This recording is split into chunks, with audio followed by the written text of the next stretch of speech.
Hi, everybody. Today we're going to talk about boundaries. I had a client who actually made the suggestion that I do something on boundaries, and I thought it was a great idea. So, we're going to start out with what are boundaries and why I don't have boundaries. So, a lot of us come from codependent and dysfunctional backgrounds, and they often have what I call boundary enmeshments. Meaning that no one has boundaries, and certainly if they don't have boundaries, they didn't know how to teach us boundaries. So we kind of go along in life not even understanding what boundaries are, and certainly not knowing how to create boundaries for ourselves. So basically what there are rules that we want to live our life by. So what we personally consider acceptable and not with regards to how others treat us and how we respect others' boundaries. So there are many types of boundaries, and I kind of am breaking it down into 3 categories: emotional, mental, and physical. A lot of times you'll see it broken down into like 6, but I kind of intersperse them into these categories. So, emotional. People dismissing your feelings, how you feel about things, or you dismissing other people's feelings. That is crossing boundaries. We don't recognize that other people may have a different feeling about a situation and that they're not in alignment with how we feel, or vice versa. They don't understand why we feel the way we feel, or that we have a different feeling about something than they do. I want to talk just a little bit about gaslighting and narcissism. Gaslighting, if you don't know what it is, it's when somebody does or says something to you, and then when you try to set a boundary or you say something about it, they deny that they ever said or did it, and they push it almost to the point where they try and make you feel crazy. And you'll never get anywhere arguing with this kind of a person because they're going to win at all costs. Narcissism is all about themselves. Sometimes people who are narcissistic don't even realize that they are like this. But again, arguing will get you nowhere. Those that do understand that what they're doing, they may tend to gaslight, or they may try to entice you into an argument. But they're only going to see things according to their view. They're never going to be able to step into anybody else's shoes. Both of these will try to disempower you, gaslighters or narcissists. It's about them having control and you not having any power. You can set boundaries with them, but know that they're going to keep trying to break your boundaries. Know that they're going to try and find ways around it. They're going to try and make you crazy. They're going to try and make you wrong. And definitely arguing gets you nowhere. Another example of an emotional boundary crossing is inappropriate questioning, or even commenting, making comments to you on a sensitive area. This could be sexual, or it could be something that's deeply emotional to you. Examples of mental are, it's okay to be different. We want us to be different. It would be pretty boring if we were all the same way, we all thought the same thing. But because we are all different, We need to let other people be different, and other people need to let us be different. So it's okay for others to have their beliefs. And even if they do not coincide with what we believe or match how we think, it's okay. Forcing someone to believe what you believe or arguing to get your point across is a violation of boundaries. And coercion of any kind is breaking a mental boundary. And it could also fall under emotional and physical as well. But coercion is definitely a boundary issue. Physical. Of course, physical abuse and emotional and mental abuse are crossing boundaries. They're all violations of your personal boundaries. And violating someone's personal space is also a boundary issue. If someone rushes into your space and you're not okay with them being that close to you, coming into your personal space, that is a violation of your boundary.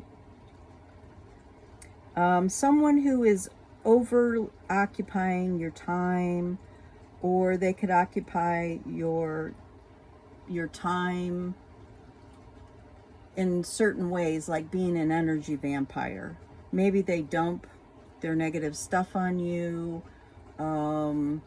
Maybe they just consume their story about themselves on you.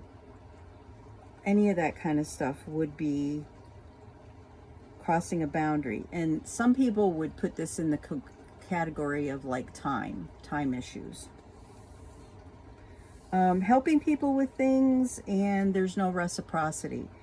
Maybe they ask for favors, or maybe you just feel it's expected of you. That can be a crossing of the boundaries.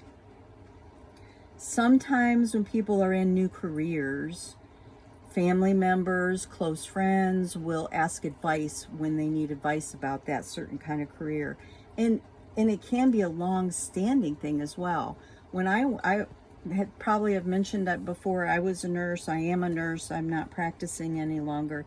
But I remember going through nursing school, them telling us, now, be aware that after you get your nursing license, you may have a lot of family and friends coming to you, asking you questions about medical things.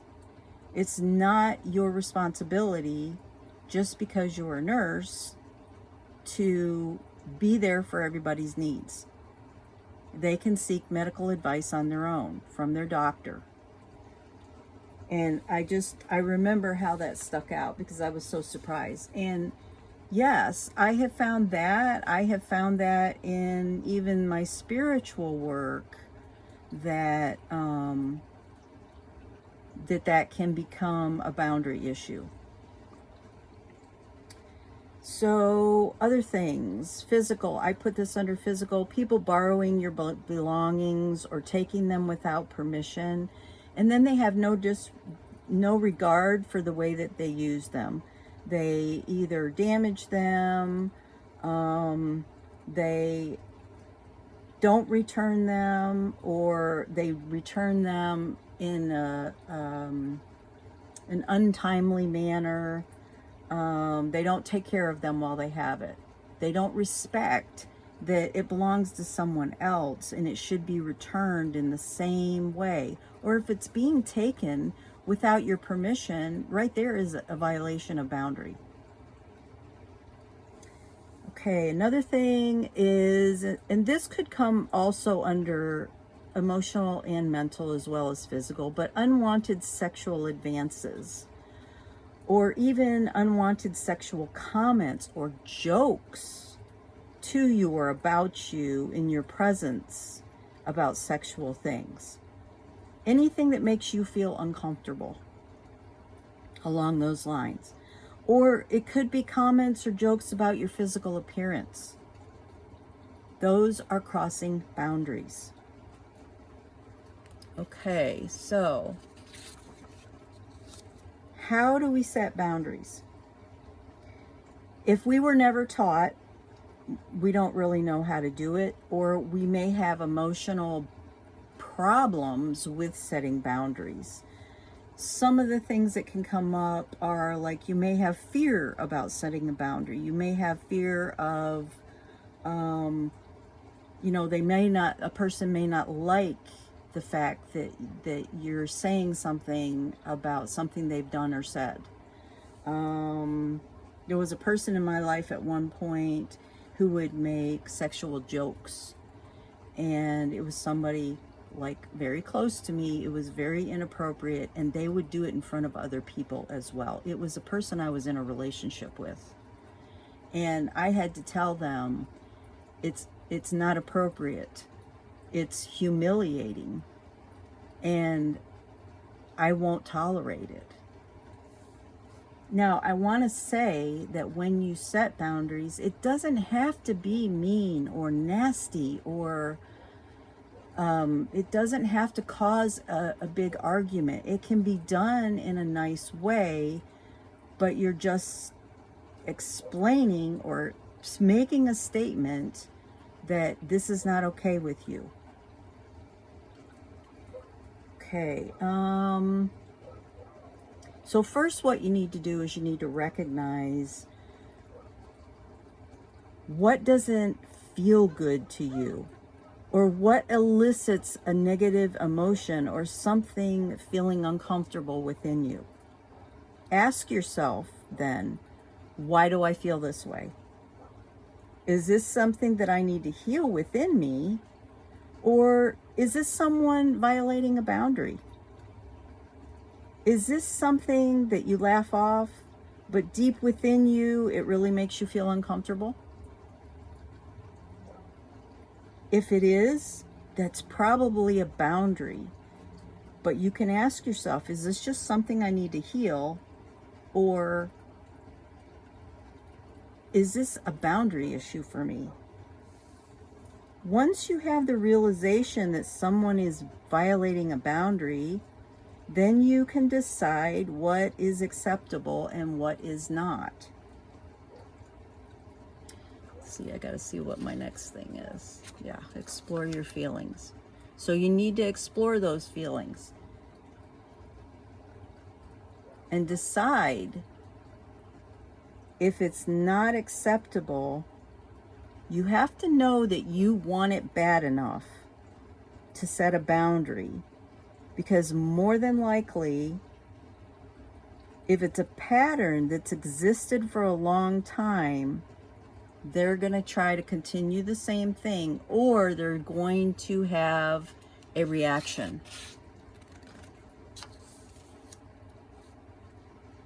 So you want to decide what the boundary is that needs to be set, and then decide what the consequences will be if they cross your boundaries. So I'll give you some examples, but you don't always have to have a consequence. If it's somebody who just you haven't had an established pattern with, and they do something to cross your boundary. Let's say it's somebody you never met before and they get too close into your space. You may not need to state that if you cross my boundary, I'm going to set it, this will be the consequence. You may just want to let them know that, hey, I'm not comfortable with you this close to me. You're a little in my personal space. If they continue to do it, then you may need to tell them, if you continue to get in my space when I've asked you not to be, I'm going to walk away, or something like that. Okay, so you want to let them know and prepare yourself for people's responses. People don't like us to change, especially If it's like a family member or a friend that we've had for a really long time, there's established patterns and we're now trying to set boundaries. It's especially difficult with family members because you've grown up with the same dynamic. And if you change, it means they have to look at their own behavior as well. So know that there may be a response. It may not be immediate even. If there's somebody who's passive aggressive in your family, they may not immediately respond to you setting a boundary. It may come back in an underhanded backdoor way at you, like a passive aggressive thing.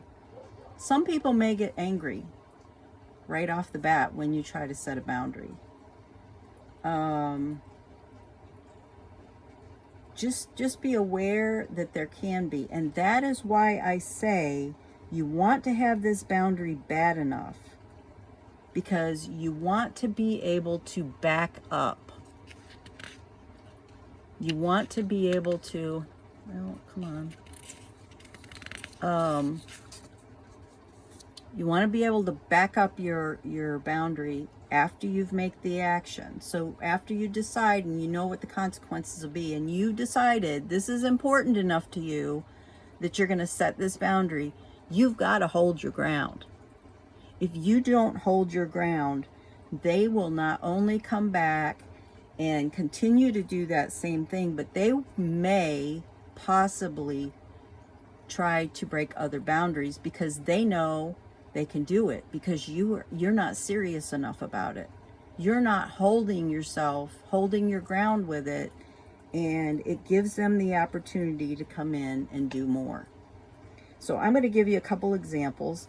Let's say you have a friend who continually asks you to drive them somewhere, but they never give you gas money or make up for it in some other way. There's no reciprocity. Okay, they're just always asking for a favor and you're doing it for them, and there's no reciprocity back. At some point you get irritated. They're always asking you for this favor, and maybe you don't mind doing the favor. Maybe that's okay. But maybe you need help with the gas money. So you decide to set a boundary. So next time they ask, you say, sure, I can do that, but I'm going to need some gas money first. And it doesn't matter if you have a full tank of gas. They need to give you the gas money so that there's equal exchange. So you're not just always giving, and you're not receiving any reciprocity. And if they say they don't have the money now and they'll give it to you later, fine. You can set a consequence. Okay, that's fine, but know that it costs me money. And if you don't give me money later, then I'm going to have to stop taking you places. That's setting a boundary, and that's telling them the consequences if they don't follow through. Okay, another example, maybe somebody says something that's inappropriate to you.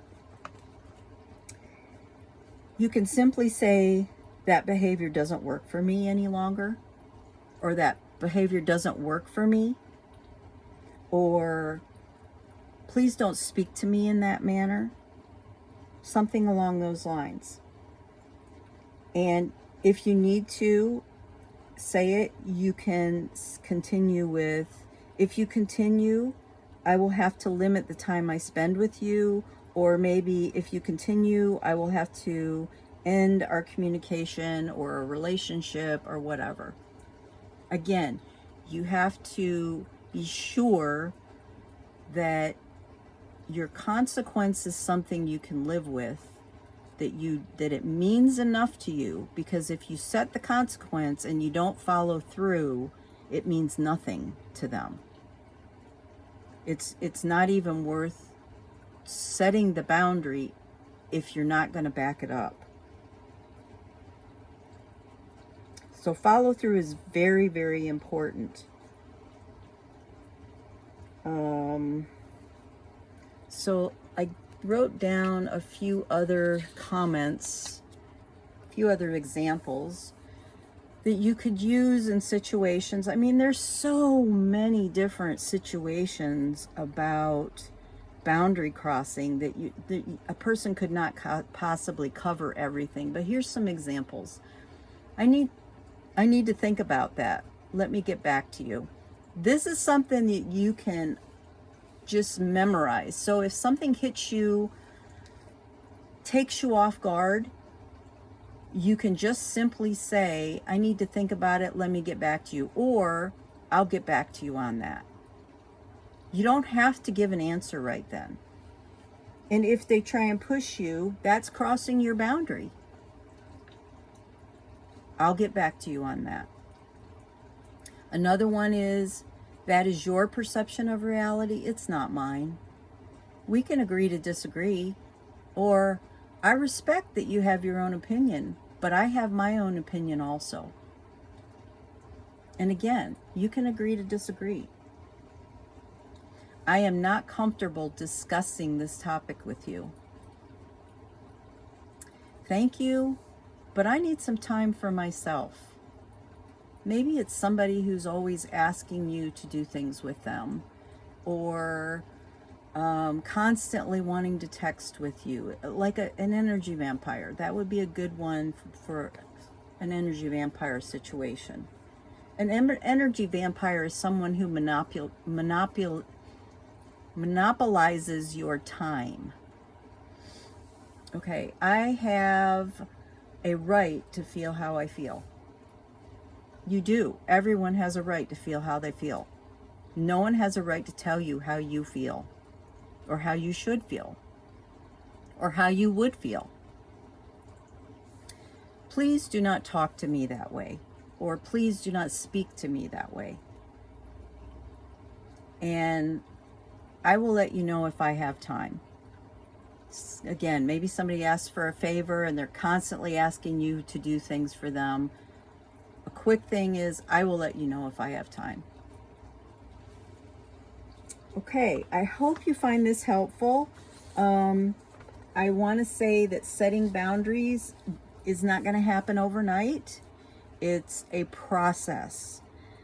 It was like 10 years ago when I was in a situation, and a friend of mine, it was a colleague actually, we were discussing a certain situation that I was experiencing, and she said, that is crossing your boundary. You need to speak up and tell this person that it's not acceptable. And then you need to have a consequence for when they continue to do it. And a lot of the emotions that go on when you first try to work at setting boundaries are, you may feel guilt, you may feel sadness, you may feel like you're wrong, and the other people may try to make you feel that. Know that you have a right to set boundaries. And as long as you're kind, you're appropriate, and you're consistent, you're not saying one thing one day and something else the next day, there are no reasons for you to have guilt or anything else. And if it's someone who genuinely was never taught boundaries, and they don't even know that they don't even understand that they're crossing your boundaries, but they respect you for speaking up and letting them know that you're uncomfortable with the situation, you're teaching them as well how to set boundaries. Because not a lot of us know, or maybe I should say there's a lot of us out there that don't know how to set boundaries. You know, as I was working up this little talk, I could think of myself in a lot of ways that I have been able to set boundaries. And then I could still see a few things popping up where I still need to work on setting my boundaries. I don't think it's probably ever that we're masterful at it, or that we're done learning how to set boundaries, because I think always there's so many ways people can cross our boundaries that so many new things can come up. Anyway, I hope you find that helpful. And if you need any help, any coaching, I'm happy to do that for you. My email is in the description box. I do all kinds of energy work, transformational coaching. I have lots of tools that I can teach you on how to make changes in your life. And please do share with anyone that you feel may benefit from this, as well as like and subscribe if you haven't subscribed. It is free to subscribe, and it does help get my channel circulated more. Thank you all for joining me. I appreciate all your likes, subscribe, shares, all of it. It does really help me out, and I appreciate all the ways you support me. Many blessings, and sending you lots and lots of love.